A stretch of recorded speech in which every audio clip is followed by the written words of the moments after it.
ప్రభువైన యేసుక్రీస్తు నామములో మీ అందరికీ శుభములు. प्रभु यीशु मसीह के नाम में सभी को जय मसीह की। ప్రియ సహోదరి సహోదరులారా, प्रिय भाई और बहनों, ఈ రోజు మన వాక్యము आज का हमारा वचन సంఖ్యాకాండము 12వ అధ్యాయం మొదటి వచనం. गिनती इसका 12वां अध्याय पहला वचन।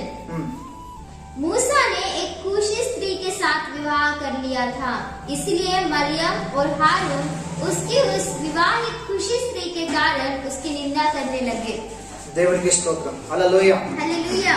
దేవులారా, సంఖ్యాకాండము 12వ అధ్యాయము మొదటి వచనం నుంచి 7 వచనాలు మనం ఆలోచన చేస్తే, प्रिय परमेश्वर की संतान, गिनती इसका 12वां अध्याय पहले वचन से लेकर 7वें वचन तक अगर हम विचार करेंगे तो ఇక్కడ అహరోను మిరియాం ఇద్దరు కూడా మోషేకు విరోధముగా లేచినట్టుగా వాక్యం సెలవిస్తున్నాం. यहाँ पर हारून और मरियम दोनों भी मूसा के विरुद्ध में बातें कर रहे करके हम देख सकते हैं। ఎందుకు అంటే కూషు దేశపు స్త్రీని వివాహము చేసుకున్నందున అని అక్కడ మనకు వాక్యం కనబడుతున్నది. क्यों कहने से कूशी स्त्री के साथ उसने विवाह कर लिया। మరి వాస్తవానికి ఇక్కడ మరి ఈ విషయాన్ని చాలా మంది పలు రకాలుగా అర్థం చేసుకొని పలు రకాల ప్రచారాలు చేస్తున్నాం. वास्तव में इस वचन को अनेक लोग अनेक प्रकार से विचार करके अनेक प्रकार से बातें करते हैं। మరి మోషే ఒక అన్య జాతి రాలైన ఒక స్త్రీని వివాహం చేసుకున్నాడు అని చెప్పేసి మాట్లాడుతున్నారు. तो मूसा ने एक अन्य जाति स्त्री के साथ विवाह कर लिया करके कुछ लोग कहते हैं। లేకుంటే సిప్పోరా చనిపోయింది కనుక ఆయన ఇంకొక స్త్రీని రెండో వివాహం చేసుకున్నాడు అని చెప్పేసి మాట్లాడుతున్నారు. तो कुछ लोग इस प्रकार से कहते हैं कि सिप्पोरा मर गई इसलिए उसने दूसरी स्त्री के साथ विवाह कर लिया। కనుక ఆమెను బట్టి అక్కడ మరి ఆ కుటుంబానికి మరి నచ్చని కారణం బట్టి ఆమెను బట్టి అక్కడ మరి జగడం అనేది, గొడవ అనేది, వ్యతిరేకత అనేది పెరిగింది. మరి అందుకొరకే ఈ యొక్క అహరోను మిరియాము ఆయనకు వ్యతిరేకంగా మాట్లాడుతున్నారని చెప్పేసి మాట్లాడుతున్నారు. उसी के द्वारा ही उस परिवार में झगड़ाए और विरोध बढ़ गए और मरियम और हारून उसके विरोध में बातें कर रहे करके हम यहाँ पर देख सकते हैं। దేని ద్వారా వాస్తవమైన సత్యం ఏమైనది? तो प्रिय परमेश्वर की संतान, वास्तव में सच्चाई क्या है? ఈ రోజు మన సందేశం ఏమైనదంటే మోషే రెండో వివాహం చేసుకున్నాడా? आज का हमारा संदेश है मूसा दूसरा विवाह कर लिया क्या? మోషే రెండో వివాహం చేసుకున్నాడా? मूसा दूसरा विवाह कर लिया क्या? ఇది మన సందేశము. ये हमारा संदेश చాలా है। మంది రెండో వివాహం చేసుకున్నాడు అంటున్నారు. बहुत सारे लोग इस प्रकार से कहते हैं कि उसने दूसरा विवाह कर लिया అది అన్య స్త్రీని వివాహం చేసుకున్నాడు అని చెప్పేసి అంటున్నారు. और वही उसने अन्य जाति स्त्री के साथ विवाह कर लिया। ఇక్కడ మనం పరిశీలన చేద్దాం దేవుళ్ళారా. यहाँ पर हम अच्छी रीति से ध्यान करेंगे। మోషే ఇజ్రాయెల్ ప్రజలకు నాయకుడు. मूसा इस्राएली लोगों का न्यायी है। ఈయన 120 సంవత్సరాలు ఈయన మొత్తం జీవితం. 120 साल तक इसकी पूरी जीवन है। 40 సంవత్సరాలు ఐగుప్తులో ఉన్నాడు. 40 वर्ष वो मिस्र देश में था। 40 సంవత్సరాలు మిద్యాన్లో ఉన్నాడు. 40 वर्ष तक वो मिद्यान में था। 40 సంవత్సరాలు ఆయన జంగల్లో అరణ్యంలో మరి ఇజ్రాయెల్తో పరిచయంలో ఉన్నాడు. 40 वर्ष वो जंगल में इजरायली लोगों के साथ सेवकाई में था। ఇలా ఆయన జీవితం 3 భాగాలుగా ఉన్నది. इस प्रकार से उसके 3 भागों में उसके जीवन है। మొదటిగా 40 సంవత్సరాలు ఆయన మరి ఐగుప్తులో ఉన్నాడు. మరి రాజులు ఉన్నారు, రాజకుమార్తెలు ఉన్నారు, కానీ జీవితంలో ఎప్పుడు కూడా ఏ స్త్రీని చూడలేదు, ఏ స్త్రీ వెనక ఆయన బిడలేదు. वो जब मिस्र देश में 40 वर्ष था, राजभवन में राजा और राजकुमारियों के साथ वो रहता था, लेकिन उसने जीवन में कभी भी किसी स्त्री को नहीं देखा और कभी भी किसी स्त्री के पीछे नहीं गया। పరిశుద్ధమైన జీవితము మరి ఐగుప్తులతో అన్నిల మధ్యలో ఉన్నప్పటికీ కూడా ఒక మంచి పరిశుద్ధమైన జీవితం జీవించడం మోషే. मिस्र देश में रहते हुए, अन्य जाति स्त्रियों के बीच में रहते हुए भी वो एक पवित्र जीवन जिया करके वचन में है। 40 సంవత్సరాలు మిద్యాన్లో తన మామ ఇంట్లో ఉన్నాడు. 40 वर्ष तक मिद्यान में अपने ससुर के घर में था। దేవుని బిడ్డలారా, వాళ్ళ కుటుంబం ఒప్పుకుంటేనే తప్ప దేవుని చిత్తం బట్టి ఆయన సిప్పోరను చేస్తున్నాడు, కానీ ఇంకా ఆయనకు అనేకమైన కుమార్తెలు ఉన్నారు. ఎవరి మీద తన నజరు ఎప్పుడు కూడా వెళ్ళలేదు. परमेश्वर की इच्छा को जानकर ही उसने सिप्पोरा के साथ विवाह किया, लेकिन उसकी नजर किसी भी स्त्री के ऊपर नहीं गई। वहाँ पर बहुत सारे स्त्रियां थे, लेकिन उसने किसी के साथ विवाह नहीं किया। మామ కుటుంబంలో కూడా ఒక మంచి నమ్మకత్వాన్ని సంపాదించుకున్నాడు, పరిశుద్ధత కలిగి జీవించాడు. अपने ससुर के घर में भी एक विश्वास योग्य और पवित्र जीवन उसने जिया। అదే విధంగా 40 సంవత్సరాలు సేవలో ఉన్నాడు. దేవుని బిడ్డలారా, తన భార్యకు ఇచ్చిన స్థానాన్ని ఇంకా ఎవ్వరికి కూడా ఆయన ఇవ్వలేదు. और उसी प्रकार से 40 वर्ष तक वो सेवकाई में था। अपनी पत्नी को दिया हुआ स्थान उसने और किसी को नहीं दिया और सेवकाई करते हुए में रहा करके हम देख सकते हैं। వాక్యము సాక్ష్యం ఇస్తున్నది ఆయన తన జీవితం అంతా కూడా పరిశుద్ధత కలిగి జీవించాడు అని చెప్పేసి. वचन में इस प्रकार से गवाही है कि वो जितने वर्ष तक जिया उतने वर्ष तक पवित्रता के साथ जिया। ఈ సంఖ్యాకాండం 12:3 దేవుడే స్పష్టంగా సాక్ష్యం ఇస్తున్నాడు. భూమి మీద ఉన్న వాళ్ళందరూ కూడా నా సేవకుడైన మోషే సాత్వికుడు అని చెప్పేసి ప్రభు మాట్లాడుతున్నాడు. गिनती इसके 12वें अध्याय के 3 वचन में परमेश्वर इस प्रकार से कहते हैं कि सारी पृथ्वी भर के रहने वालों में सब मनुष्यों में बहुत अधिक नम्र मेरा दास मूसा है। అంతేకాదు ఇదే సంఖ్యాకాండము 12:7 నా సేవకుడైన మోషే నా ఇల్లంతటిలో కూడా నమ్మకస్తుడు అని చెప్పేసి ప్రభు మాట్లాడుతున్నాడు. उसी प्रकार से गिनती 12वें अध्याय के 7वें वचन में परमेश्वर इस प्रकार से कहते हैं कि मेरा दास मूसा मेरे सारे घराने में विश्वास योग्य है। దేవుడే స్పష్టంగా సాక్ష్యం ఇస్తున్నాడు. परमेश्वर इस स्पष्ट रीति से गवाही दे रहे हैं। నా మోషే భూమి మీద ఉన్న వాళ్ళందరిలో కూడా సాత్వికుడు అన్నాడు.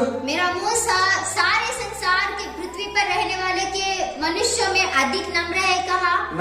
నా సేవకుడైన మోషే మరి నమ్మకస్తుడు అని చెప్పేసి ప్రభు సాక్ష్యం मेरा ఇస్తున్నాడు. सेवक मूसा वो एक विश्वास योग्य है करके परमेश्वर गवाही दे रहा है। ఇది మోషే గురించి దేవుడు ఇచ్చే సాక్ష్యము. ये मूसा के विषय में परमेश्वर ने दी हुई गवाही है। చూడండి ఇక్కడ జరిగిన సంఘటన మనం చూస్తున్నాము. यहाँ पर की घटना को हम देख रहे हैं। ఉదాహరణకి మోషే రెండో వివాహం చేసుకున్నాడు అనుకుందాం. उदाहरण में हम ऐसे सोचेंगे कि मूसा ने दूसरा विवाह कर लिया, లేకుంటే అన్య స్త్రీని వివాహం చేసుకున్నాడు అనుకుందాం. नहीं तो उसने अन्य जाति स्त्री के साथ विवाह कर लिया करके सोचेंगे, లేకుంటే మోషే తప్పే చేసిండు అని అనుకుందాం. नहीं तो ऐसे सोचेंगे कि मूसा ने गलत काम किया। మోషే తప్పు చేస్తేనే మరి ఈ యొక్క అహరోను మిరియాము మోషేకు వ్యతిరేకంగా మాట్లాడుతున్నాడు అని అనుకుందాం. हम ऐसे सोचेंगे कि मूसा ने गलत काम किया इसलिए हारून और मरियम उसको बातें बोल रहे हैं। మరి దేవుడు పక్షపాతి కాదు కదా, तो परमेश्वर पक्षपाती नहीं है ना, ఆయనలో స్వార్థం లేదు కదా. उसके अंदर स्वार्थ नहीं है ఇప్పుడు ना। దేవుడు ఎవరి సైడ్ ఉండాలి మరి?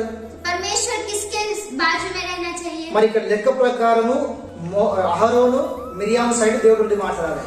अगर अच्छे से देखेंगे तो हारून और मिरियम की तरफ से परमेश्वर बात करना चाहिए। మరి దేవుడు ఎవరి సైడ్ ఉండి మాట్లాడుతున్నాడు? तो परमेश्वर किसकी बाजू में बात कर रहे हैं? మీరు అక్కడ చూడండి, దేవుడు మోషే సైడ్ మోషేతో ఉండి మాట్లాడినట్టుగా కనబడుతున్నది. आप वहाँ पर देखिए परमेश्वर मूसा के साथ रहकर मूसा की बाजू में बातें कर रहे हैं। హల్లెలూయా. हालेलुया। కనుక దాని అర్థం ఏంటిదంటే దేవుడారా, మనము చదివినప్పుడు మనమే తప్పుగా అర్థం చేసుకున్నాం కానీ వాస్తవానికి సత్యం వేరే ఉన్నది అని ఇక్కడ మనం గమనించాలి. तो वहाँ पर अगर हम देखेंगे जब हम पढ़ते हैं हम ही गलत विचार कर रहे हैं लेकिन वास्तव में सच्चाई दूसरी है। హల్లెలూయా. हालेलुया। మరి ఆ సత్యం ఏమై ఉన్నది? तो वो सच्चाई क्या है? ఒకసారి మీరు ఆలోచన చేయండి. एक बार आप विचार कीजिए। మనము మోషే సిప్పోరను వివాహము చేసుకున్నది మొదలుకొని ఇక్కడి దాకా మనం చూస్తే సిప్పోరా మరణించినట్టు చనిపోయినట్టు ఎక్కడ రాయబడలేదు. मूसा ने सिप्पोरा के साथ विवाह किया और वहाँ से लेकर यहाँ तक अगर हम देखेंगे तो सिप्पोरा कहीं मर गई करके कहीं पर भी लिखा नहीं है। సిప్పోరా చనిపోయినట్టు రాయబడలేదు. सिप्पोरा मर गई करके लिखा नहीं ఇది है। మొదటి విషయం గమనించాలి. ये पहली बात है, इसे ध्यान देना चाहिए। తర్వాత మనం ఆలోచన చేస్తే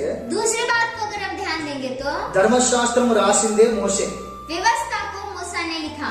ధర్మశాస్త్రం మోషే ద్వారా దేవుడు ఇశ్రాయేలు ప్రజలకు అప్పగించాడు. व्यवस्था को मूसा के द्वारा परमेश्वर ने इस्राएली लोगों को दिया। కనుక భార్య ఉండగా ఇంకొక వివాహం చేసుకోకూడదు అని చెప్పేసి వాక్యంలో రాయబడి ఉంది. तो जब एक पत्नी है तो दूसरा विवाह नहीं करना चाहिए करके बाइबल में स्पष्ट रीति से लिखा है। కనుక రాసిందే ఈయన కనుక మరి దాన్ని ఈయన వ్యతిరేకించిండు అని అనుకుందామా? तो जब मूसा ने लिखा तो उसके विरोध में मूसा ने कार्य किया करके हम सोच सकते हैं क्या? రెండో విషయం గమనించాలి. दूसरे बात को हम देखेंगे। అన్యులతో సహవాసం చేయొద్దు, అన్యులతో మీరు వివాహము చేసుకోకూడదు అని ధర్మశాస్త్రంలో రాసింది మోషే. మరి అన్య స్త్రీనైన ఈ యొక్క స్త్రీని ఆయన వివాహము చేసుకున్నాడు. ధర్మశాస్త్రాన్ని రాసింది కానీ ఆయన పాటించలేదు అని అనుకుందామా? तो अन्य जातियों के साथ विवाह नहीं करना चाहिए, उनके साथ संगति नहीं करना चाहिए करके मूसा ने लिखा, तो क्या वो अन्य जाति स्त्री के साथ विवाह किया और उसके साथ संगति किया करके हम सोच सकते हैं? ఆయన ధర్మశాస్త్రాన్ని వ్యతిరేకించడు అని అనుకుందామా?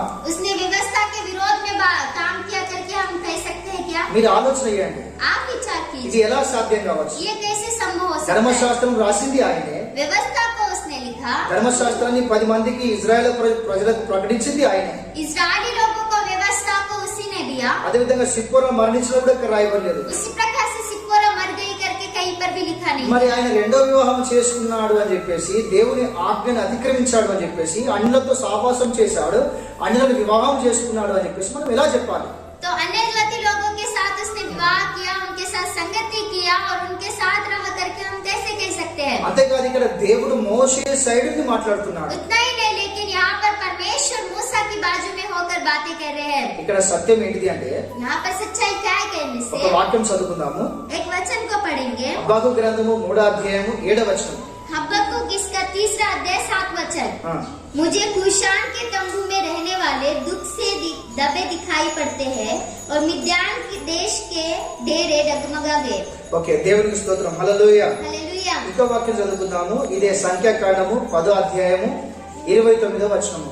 उसी प्रकार से गिनती का 10वां अध्याय उसका 29 वचन. అక్కడ ఈ విధంగా రాయబడి ఉంది. वहाँ पर इस प्रकार से लिखा है, मूसा ने अपने ससुर रूएल मिद्यानी के पुत्र होबाब से कहा, हम लोग इस स्थान की यात्रा करते हैं जिसके विषय में यहोवा ने कहा है कि मैं उसे तुमको दूंगा, इसीलिए तू भी हमारे संग चल और हम तेरी भलाई करेंगे, क्योंकि यहोवा ने इस्राएल के विषय में भलाई कहा है. ఓకే, దేవునికి స్తోత్రం. హల్లెలూయా. हालेलुया. దేవుళ్ళ మోషే యొక్క భార్య సిప్పోరా తండ్రికి 2 పేర్లుగా మనం చూస్తాం.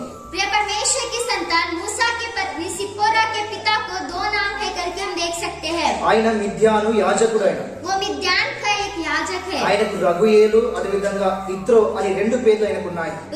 उसे 2 नाम है, रउएल और इत्रो.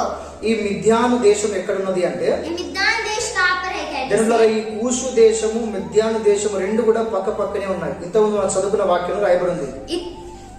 कुश देश और मिद्यान देश 2 देश भी बाजू बाजू में है करके इससे पहले जो वचन हमने पढ़ा वहाँ पर लिखा है. రేబియా ఇథియోపియా ప్రాంతాలలో रेबिया और इथियोपिया के प्रांतों में ఈ యొక్క మిద్యాను అదే విధంగా కూషు దేశం అనేది 2 పక్క పక్కనే ఉన్నట్టుగా వాక్యం సెలవిస్తున్నది. मिद्यान और ये कुश देश दोनों बाजू बाजू में है करके हम देख सकते हैं. ఈ రగుయేలు తన కుటుంబముతో అనగా ఈ యొక్క సిప్పోరా కుటుంబము కొన్ని సంవత్సరాలు వీళ్ళు ఆ కూషు దేశంలో నివాసం చేశారు.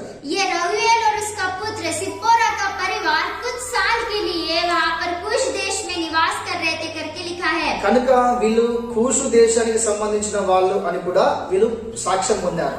इसीलिए वो कुश देश के निवासी है करके उन्होंने गवाही को पाया. ఒక వ్యక్తి వచ్చిండు మన మధ్యలోకి. एक इंसान हमारे बीच में आया. ఆయన తెలంగాణకు సంబంధించిన వ్యక్తి. वो तेलंगाना को संबंधित व्यक्ति కానీ है. ప్రస్తుతానికి ఆయన మహారాష్ట్రలో ఉంటున్నాడు. लेकिन वो वास्तव में अभी महाराष्ट्र में रह रहे हैं. ఇప్పుడు చూసిన వాళ్ళు ఏమంటారు? अभी देखने वाले क्या कहेंगे?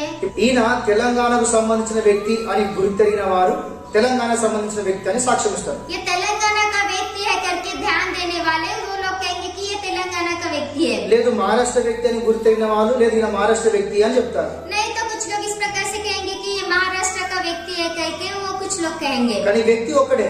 लेकिन इंसान एक ही है. అట్లనే వీళ్ళు మిద్యానుకు సంబంధించిన మిద్యాన్లో ఉన్నారు కనుక మిద్యానీయులు అని పిలువబడ్డారు. इसीलिए वो कुछ साल के लिए मिद्यान में थे, इसलिए वो मिद्यानी करके कहलाए गए. తర్వాత వీళ్ళు కూషు దేశం ఉన్నారు కనుక వీళ్ళు కూషు దేశానికి సంబంధించిన వాళ్ళని కూడా ప్రస్తావన వీళ్ళ గురించి వచ్చింది. कुछ साल के लिए वो कुश देश में थे, इसलिए कुश देश के निवासी करके भी उनको कहा गया. అంతే తప్ప इतना ही है, लेकिन మోషే రెండో వివాహము చేసుకోలేదు. मूसा ने दूसरा विवाह नहीं किया. ఈయన అన్య స్త్రీలను వివాహం చేసుకోలేదు. ये अन्य जाति स्त्रियों के साथ विवाह नहीं किया. దేవుని ధర్మశాస్త్రాన్ని ఆయన వ్యతిరేకించలేదు. परमेश्वर की व्यवस्था के विरोध में उसने कार्य नहीं మరి किया. అక్కడ జగడం ఎందుకు వచ్చింది అంటే वहाँ पर झगड़ा क्यों आया कहने దేవుని से? ద్వారా మోషే యొక్క భార్య సిప్పోరా प्रिय परमेश्वर की संतान मूसा की पत्नी सिप्पोरा ఈ యొక్క మోషే పరిచర్యకు వచ్చినప్పుడు వాస్తవానికి మోషే భార్య సిప్పోరా తన తండ్రి ఇంటికాడ ఉన్నది.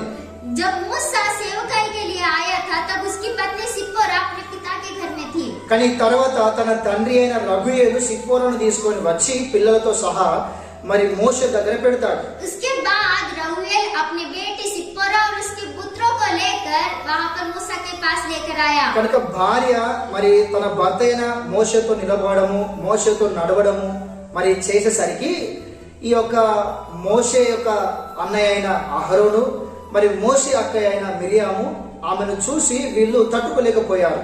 मूसा के साथ उसकी पत्नी को देखकर उसके बाजू में खड़ा रहना, उसके साथ चलना देखकर मूसा की भाई हारून और मूसा की बहन मरियम वो लोग देख नहीं पाए और उन्होंने उससे ऐसा बात कही. మీరు కుటుంబాల్లో చూడండి, आप परिवारों में देखिए, ప్రతి కుటుంబంలో ఇలాంటి సమస్యలు మనం చూడగలం. हर परिवार में हम इस प्रकार की समस्या को देख सकते हैं. మర్యాద అమర్యాద చిన్న పెద్ద అనే ఒక ఈగోస్ అనే ఒక చెడ్డ దృష్టి చెడ్డ ఆలోచన తప్ప आदर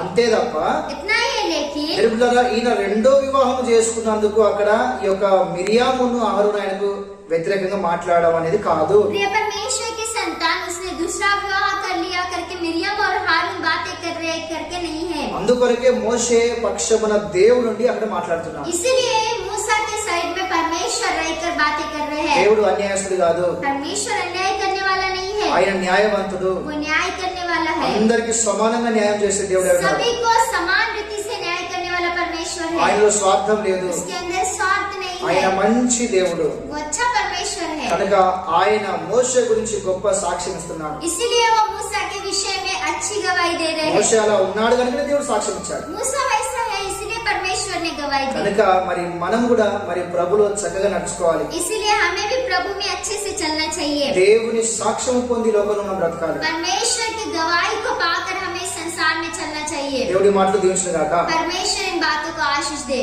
ఆమేన్. आमीन. Praise the Lord. Praise Lord.